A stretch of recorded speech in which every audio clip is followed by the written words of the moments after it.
Hey guys, it's Kiev here, and no preview for this one because we quickly devastated the enemy. We're going to be using our airborne cavalry deck once again, and then this one is going to be a fantastic match. The airborne cav hasn't seen much changes since the last video, so I quite like the current deck setup that I have right now. Feel free to copy it or update it to your own playstyle. But with the access to all these powerful aircrafts as well as very speedy, and definitely the highlight of the match today would be the Strykers. We're going to see why in just a bit. We're going to be playing on the new map Kadaga Military Base. Well, not so new. It came out with the last Baltic division update, so definitely a interesting map to play. I think it's arguably one of the more symmetrical maps of the game that compared to some of the other maps available in the game right now. Kadaga is definitely an interesting one, we're going to be playing on a side that doesn't really have a lot of cover available, so very minimal foliage for us to conceal our units or approach sneakily. So that's why the airborne cavalry deck is perfect for this situation, because we're going to make full use of the speed of the Strykers with some clever smoke tactics to really push our units into perfect positions. The name of the game today is going to be Fast and Furious, and you're going to see why in a bit.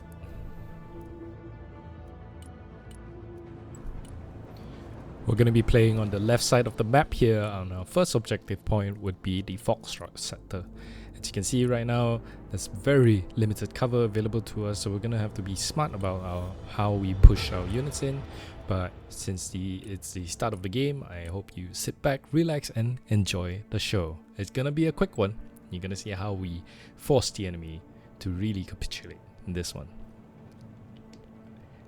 And the game technically froze for a second, and I thought it was going to be disconnected, but fortunately the game does continue on.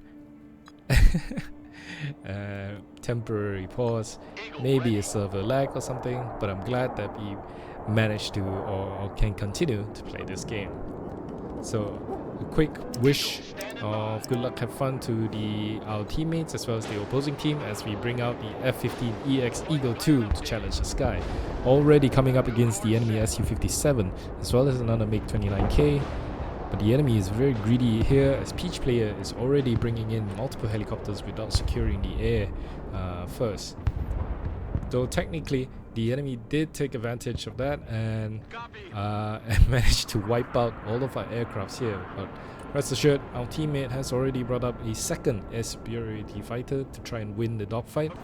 And with the detection of the enemy helicopters pushing in towards the center right now, gives us even more reason to bring out aircrafts to take advantage of that and really hamper the enemy's forward helicopter deployments here. As you can see, teammates Raptor now diving onto the Mi-24, taking one out. As the Pachella now moving too close up to position and does get taken out as well.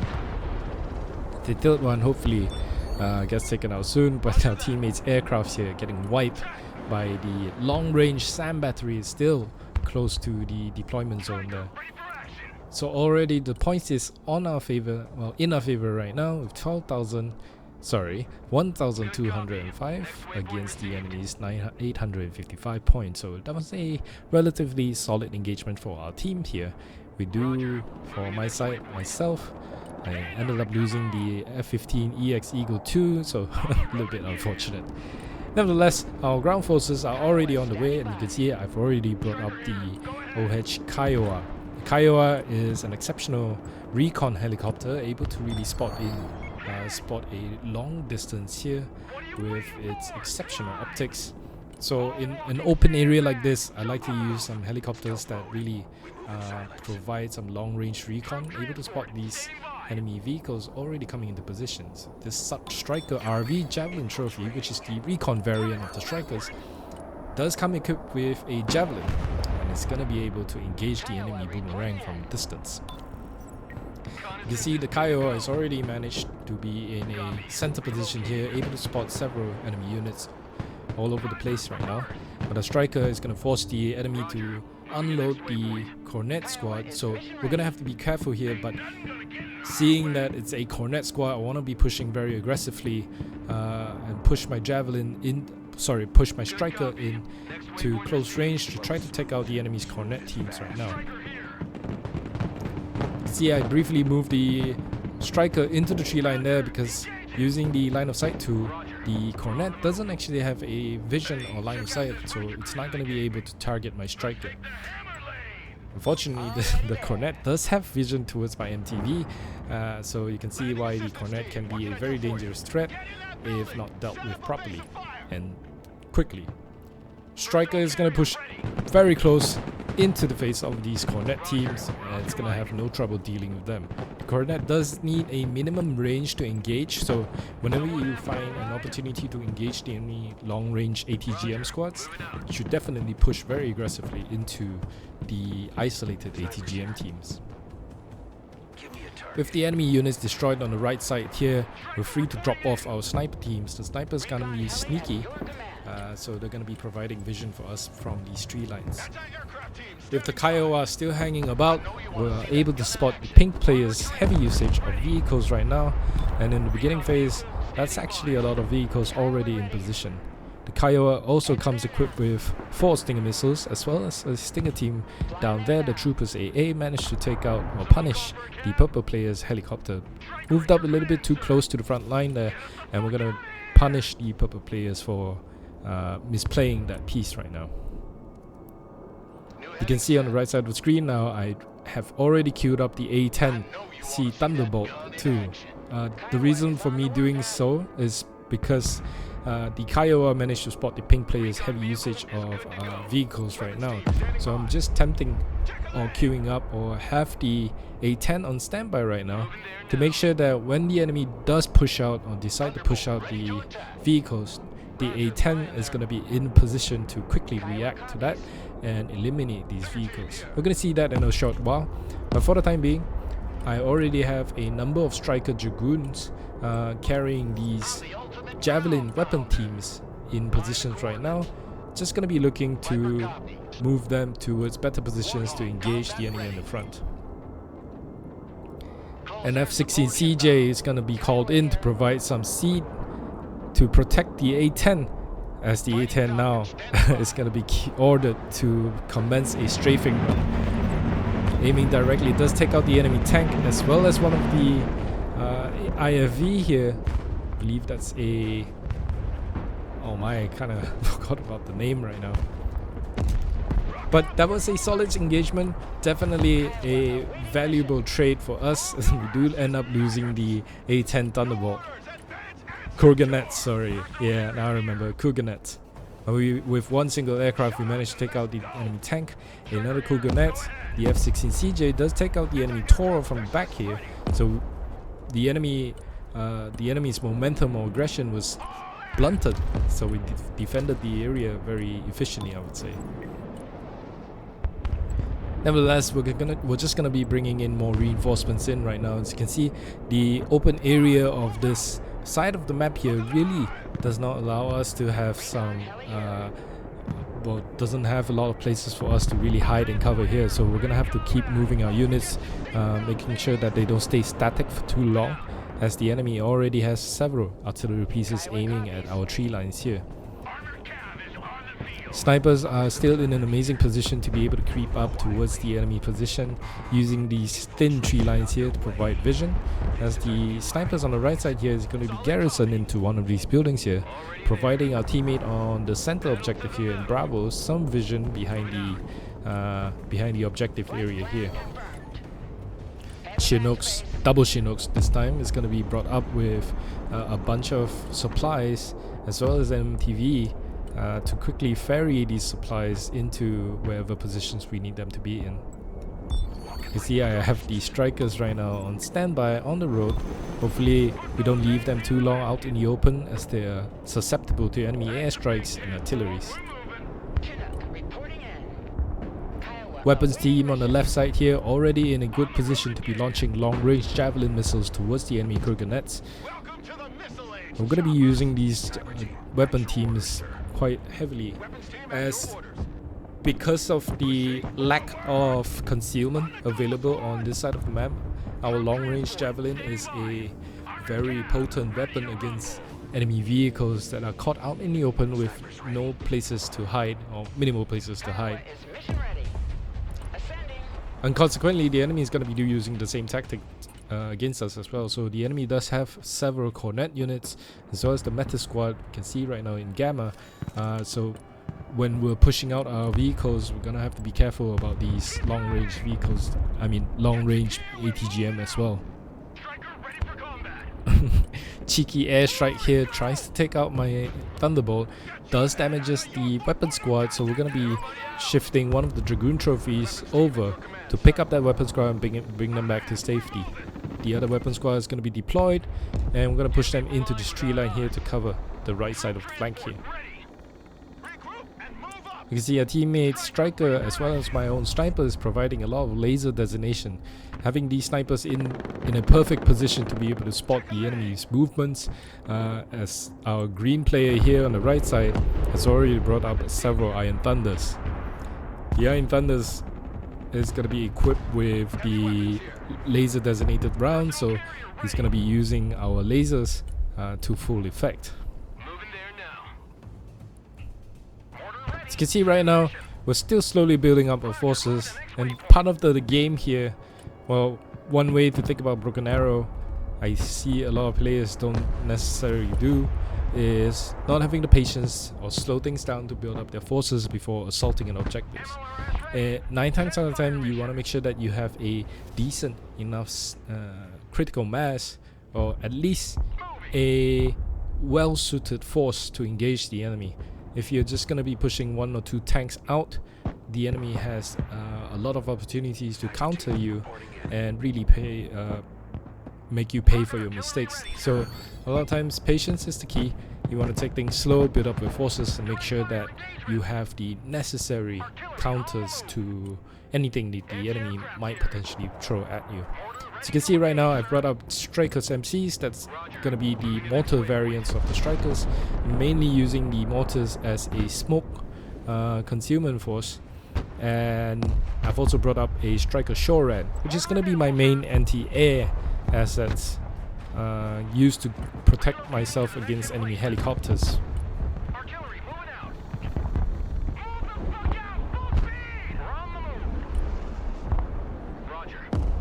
Right now, just getting the weapon squad healed up and loaded back into the Strykers as we get ourselves ready to assault the Echo objectives.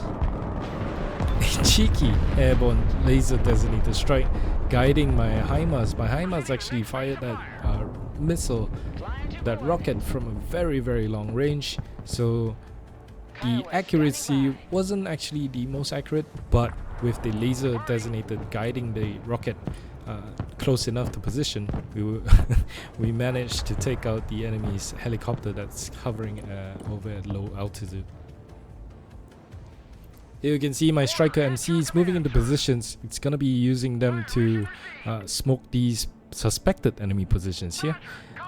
When you use smoke, you wanna be smoking positions where you think the enemy might be at, just so that you can cover, well, make use of the most efficient way of using smoke, that is. With the smoke rounds commencing, I'm going to be pushing out my Strykers right now to their designated positions. The Stryker Shora is going to claim the tree line here and use the tree line to really push up sneakily forwards, hoping to catch or ambush any potential enemy helicopter's response. As triple Strykers now, led by the recon variant, is going to use the road and fast moving them towards the Echo objective right now.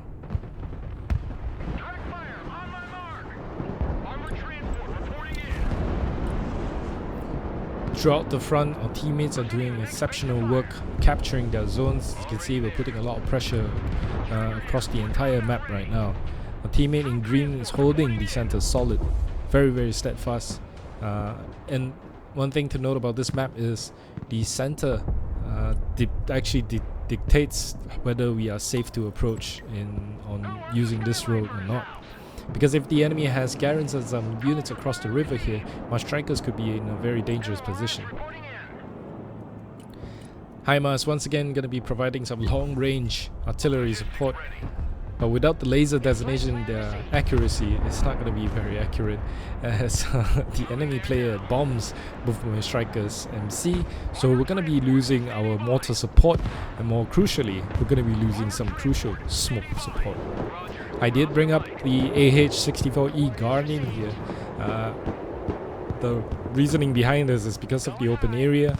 Enemy tanks are going to have to push out in the open, so the Guardian is going to be the very quick maneuverable solution to any vehicle pushes.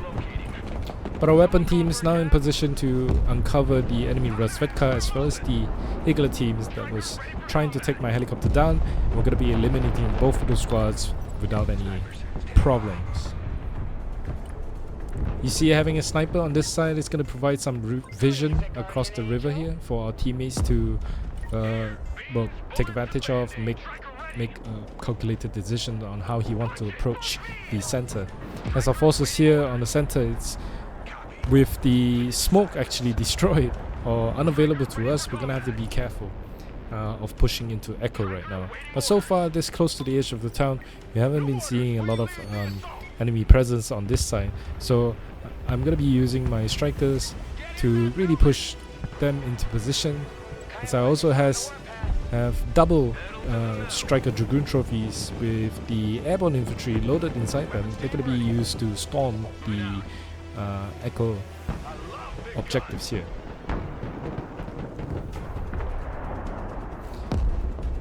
Now pay attention to the top side of the screen here. I am using the Strykers to really push deep into enemy territory here to try and see if I can catch some vulnerable AA pieces here, and we do manage to find the Peach player's S300 battery just hanging about undefended from any vehicles pushing in like that. But the purple player is quick to respond and has already brought up attack helicopters. However, the purple player wasn't paying attention to his helicopter, so the helicopters just end up flying past my Strykers. So my Strykers were actually in a perfect position to really push or put some of the autocannon rounds into the helicopter, so we do manage to take down one of the enemy attack helicopter. Artillery rounds now coming down towards my Stryker Javelin trophy, so we're gonna have to smoke that off, as double enemy cornets from the left side already targeted our Dragoon trophy on the road. More helicopters coming in right now, so we're gonna have to make a quick turn and use the buildings for cover. This Dragoon trophy was unfortunately being issued in order to move out in the open. As you can see, the limited cover here really working towards the enemy's advantage as well. Our Stryker Shore in a perfect position to be able to ambush some of these attack helicopters coming back towards us. But this purple player makes a mistake of pushing his helicopter too close towards my Strykers here, as well as the airborne infantry. So all of my units here were able to take the helicopter down. Weapon squad, using its long-range javelin, is going to be engaging these enemy vehicles from a distance as we push our units into the Echo objective right now, quickly securing that territory for our team. You can see the APS here saving our Stryker Shores from the Cornet teams that was firing towards it. So really low health, I'm going to have to push our Stryker back towards the supply dump to get healed up and resupply. These two Strykers here are going to be utilizing their speed to try and chase down the enemy Malka that's been constantly trying to fire long-range artillery towards our position here. Pushing up this close, and hopefully we're going to see triple Malkas, but the enemy T-90M Razvedka it's actually in position waiting for our Dragoon trophy. We do manage to get in range of the enemy's S300, so a quick kill on that is going to score us a lot of points, as the enemy once again makes the mistake of pushing its Mi-24PN, the helicopter, too close towards our Strykers, and our airborne infantry is going to be shooting their machine guns and bringing that helicopter down. Stryker, even though panicked, is also going to be providing its 25mm Bushmaster autocannon and taking that helicopter down quickly. See, right now we're putting a lot of pressure here as the enemy one of the enemy has already disconnected here. It's actually the pink player that we've engaged earlier on. So that's why we're seeing a lot of purple units right now, because all of the pink players units that were already on the map has been transferred over to the closest player, which is the purple player. Our infantry right now is in a perfect position to be covering one another. The airborne infantry actually has access to the Mortars AT launcher, as well as the NGSW machine guns. So it's going to be having a very long range and exceptional firepower against enemy infantry units. The airborne is definitely a very strong infantry to use in a deck. The weapon squad, again with its long range javelin missiles, is going to be able to cover a very wide range of targets here, but we're also going to be pushing in our AH-64E Guardian, as the enemy has already brought up multiple tanks. So we're going to be using our Guardian here to quickly eliminate some of these tanks for our side. The Guardian is equipped with Hellfire missiles. We're going to be using the Kiowa's laser to designate some of these missiles here, adding an additional accuracy towards these Hellfire missiles. Chinook is already brought up to supply the Striker Shore that ran out of supplies here.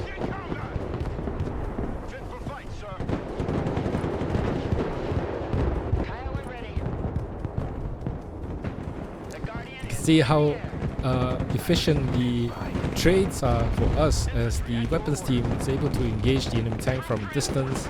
The AH Guardian also lending its fire support, as the airborne infantry now engaging double Thessaloniki squad. So the airborne infantry now hovering right now is going to be quickly engaged by these Thessalonikis. We're going to have to pull back the Stryker RV, as the Thessaloniki does have RPGs able to really destroy my Stryker RV here. But with the weapon squad as well as the airborne in position to suppress and pin down the Thessaloniki squad, the Thessaloniki is going to be forced to occupy the building where my airborne is as well.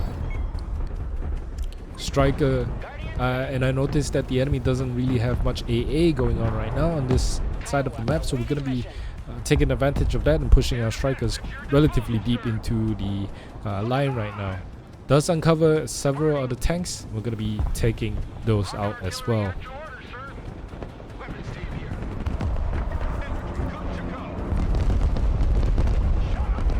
Halfway through to the second phase right now, and our score is at an amazing health right now. So we're already up by 3 points, and we're looking to capture 6 more points in terms of objective scores, and another 4 points in terms of kill score here.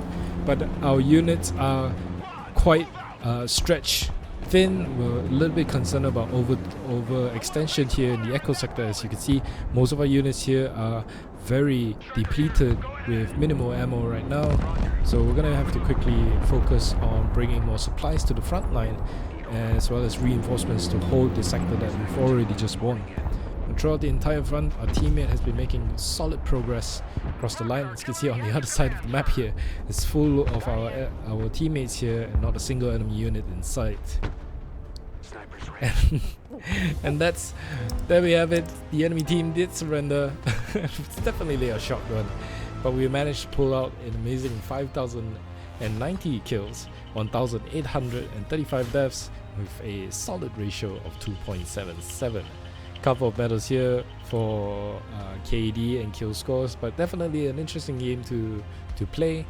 I think the result of this is because we made a lot of exceptional calls. The long range weapon squads was a good choice to cover the open area, as well as the powerful airborne infantry in a good position to defend the town from the enemy tanks. Utilizing our smokes, we managed to push our Strykers very deep into the enemy position, and the enemy did make some mistakes of not putting units in the correct position as well. So it's definitely a short one. I hope you enjoyed it, and like always, I'll see you in the next one.